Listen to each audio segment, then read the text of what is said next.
hi Holly, and thank you so much for just nipping on with me today. Have a little bit of a catch up and just talk about the mental health support that you've had through your life insurance. So, yeah, thank you. Really, really appreciate it. Well, you're welcome. I'm very awkward on video, so I'll give it my best shot. But yeah, I'm really happy to talk through. If it helps just one person sort of understand a bit more about what they can get with their cover, it would help, wouldn't it? Oh, absolutely. And don't be, I'm still awkward on videos when I do them now, so don't don't worry about that, bloody hell. Yeah. Oh, brilliant. So, obviously, you've got life insurance, critical illness, and children's cover as well. And within that policy, you get free GP support and also the mental health side where you can have free counselling sessions for either you or any of your children. So, what has happened? Just give us a little bit of a breakdown of why you needed to contact them to start the sessions for the mental health support. Yeah. So I left my partner, so the father of my children, and one of the children that I actually ended up asking for help for back in February. And it sort of became evident after a few months that she was struggling. Mostly this was evident through sort of behavioural issues.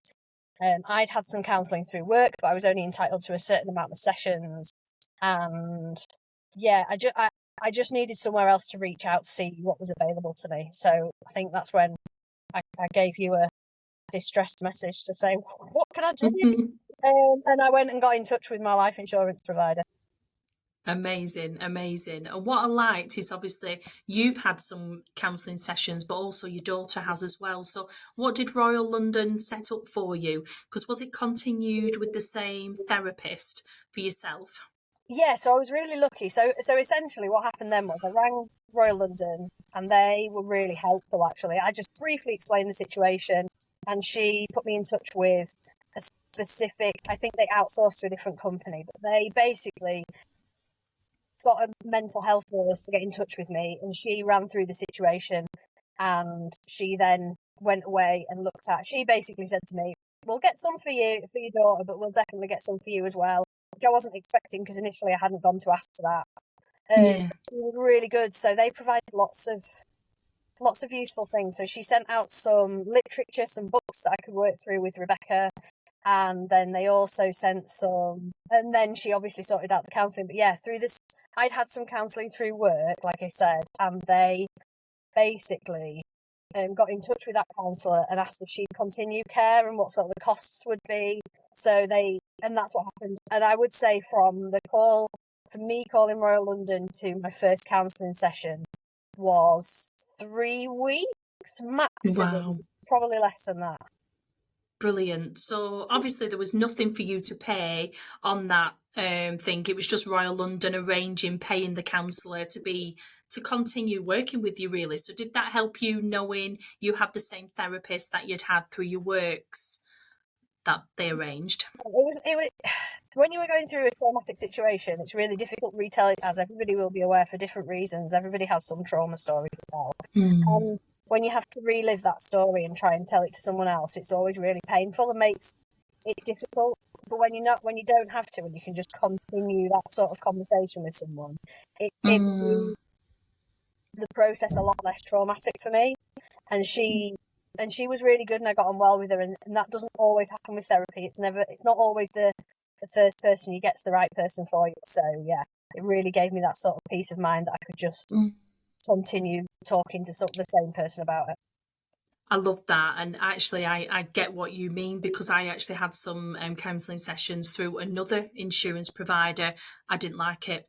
I didn't sit with her and she didn't get bereavement in children because we'd lost our daughter. She didn't seem to get it. She was a lovely lady, but you're right. It makes you close up and you don't want to speak to anybody. So I'm so glad that Royal London took that time really. I think they use a nurse and a company through Red Arc is the company that supply the counselling sessions and the nursing support. So I'm just so glad that you had that. So how many sessions did you have or are you still having them at the moment? So I'm still having them. So essentially what happened was after we sort of started talking, she said, look, I think basically you are given a lump sum of funding. You don't know what that is, but they do.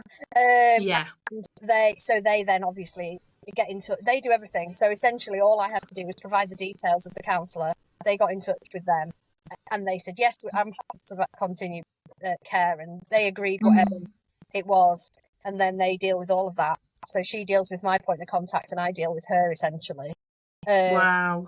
Yeah, no, honestly, it's been, I mean, it's been slightly more difficult for Rebecca, and I will explain that.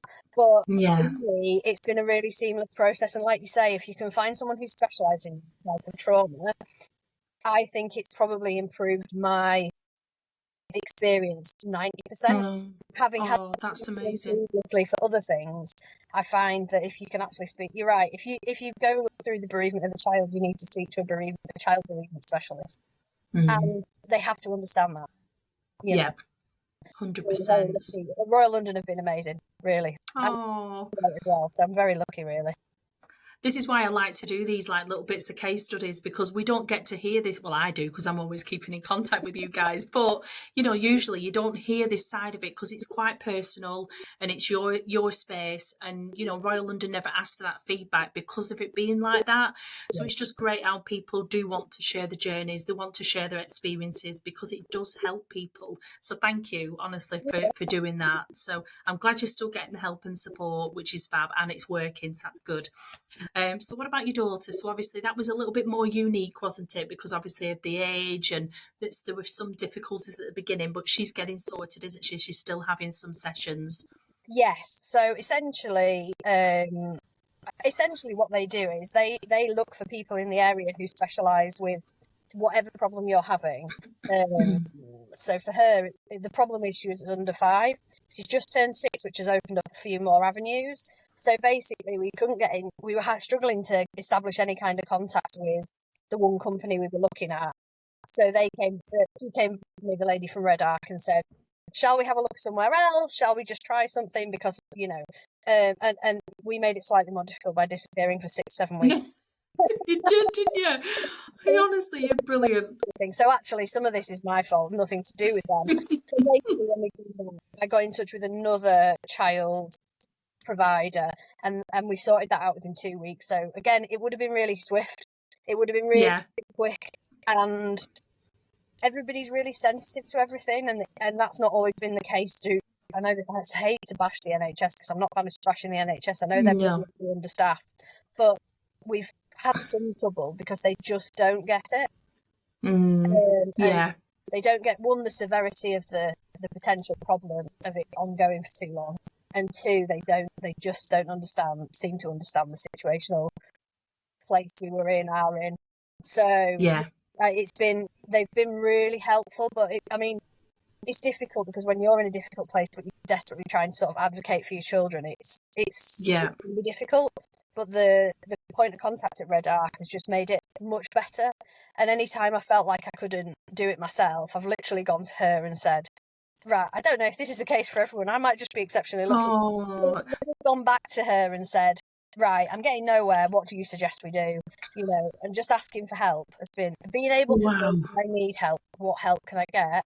You open so many doors. And the worst thing, I know it's difficult when somebody says no to you, but really the worst thing anybody can say is no. Yeah. Or say, well, I can't help, but they could. Yeah. You know, and if you just can have that tiny voice enough to say, I need help. Got you.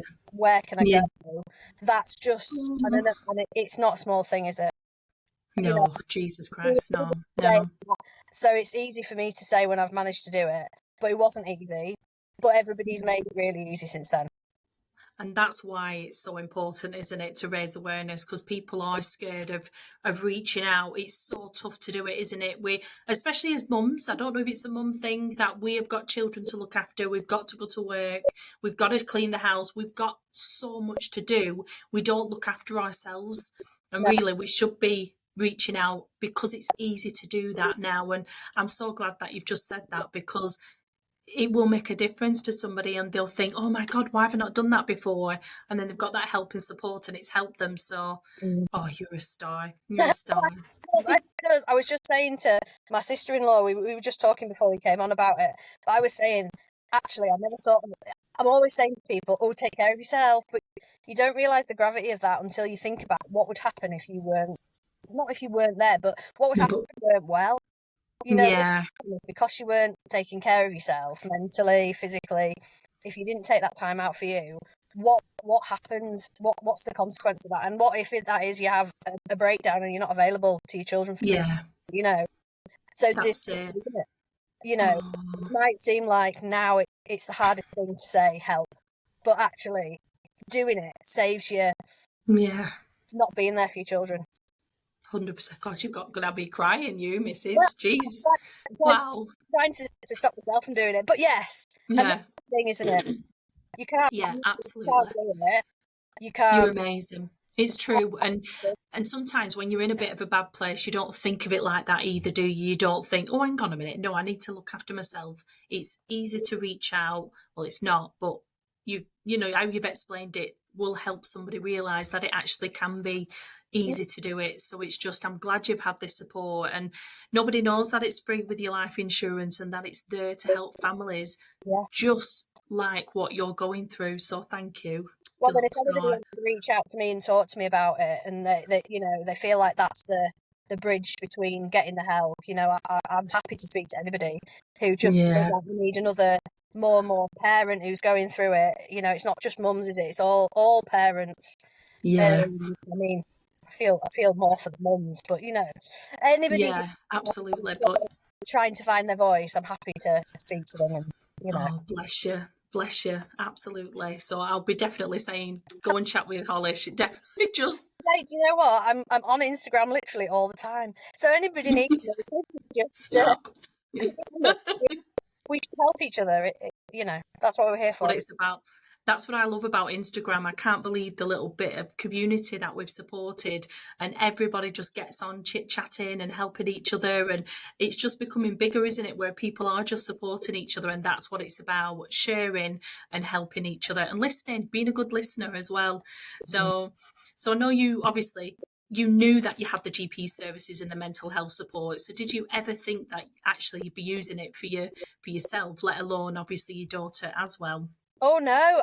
Do you know what? It's really funny because when I see it pop up and I think, oh, GP services, I don't need that. Actually, I've used them quite a lot independently of this, Yeah, just for simple things that I feel like. Or I had one instance where I'd been to the GP and I didn't feel about for one of the kids. I didn't feel like I was quite getting the point across to the GP, and they couldn't book me in to physically see anyone. So I got a video appointment with through my health insurance and yeah, insurance. Sorry, not health insurance. Life insurance with Royal London. Let's get that right. And yeah. they basically said, and they got me the support I needed. They got some antibiotics, which was, I mean, I wasn't sat begging for them. I don't need to give them to my kids if I don't have to. But yeah, No, I thought I'd use it, and actually, even though I knew it was there, it did take me a while to feel like I had the confidence to say, actually, mm, that assistance and support. good. Yeah, the GP services, we have so many tags on Instagram letting us know how many people have booked in, they've used it, how easy it were, and actually how they've not heard back from 111, unfortunately, or they can't get into their own GP services. They've waited weeks to get an appointment, which is just crazy, isn't it? And Yeah. when you have kids, that's all you want to do is just go and help them. So, yeah, the GP services, as well as obviously the mental health support, is massively used by I'm our clients. from the rafters about it all the time. Everybody should use it. And obviously, I do use the NHS, and I don't ever want that service to go away for anybody. But No, it's the reassurance that having it there, and I think if I for whatever reason suddenly decided I didn't have life insurance, I still want that kind of support there. Uh, yeah, definitely. but for the Well, that cost of less than a takeaway every month, you get all that cover and reassurance. It helps a lot. good, good. So, what would you have done? Obviously, if you didn't have life insurance, how do you think the support mental health wise would have been? Because the waiting lists now with the NHS are just so much longer. And Mm. especially for children, we're finding so many children are struggling to get on that waiting list. So, what would you have done if you didn't have this insurance? I would have paid for it. I know that's gonna Oh, go through. I would have because it's you don't costly. have many options, are you? I mean, especially because the trouble I was having with my child was issues of violence. You can't leave. I mean, for me personally, I didn't want to leave that, you know, because what Mm. it would become, you know, it's an unsafe environment for me, for both my children. It was, yeah, it was really Yeah. difficult, and there wouldn't have been an option for whatever, however I'd have had to fund it. I'd have had to fund it. Oh, bless you. I know it's like, I was reading through Royal London's claim stats that they put out this year, and they actually said on there that the average age of a child who's used the mental health or GP services is age 10. So that just shows how much we need mental health support for children. But it's Yeah. just not there at the moment, unfortunately. And, you know, we love the NHS and they are just so fantastic at what they do. There's obviously issues with the government and funding and sorting things out, but we need more mental health support for children. There's so many suffering, aren't there?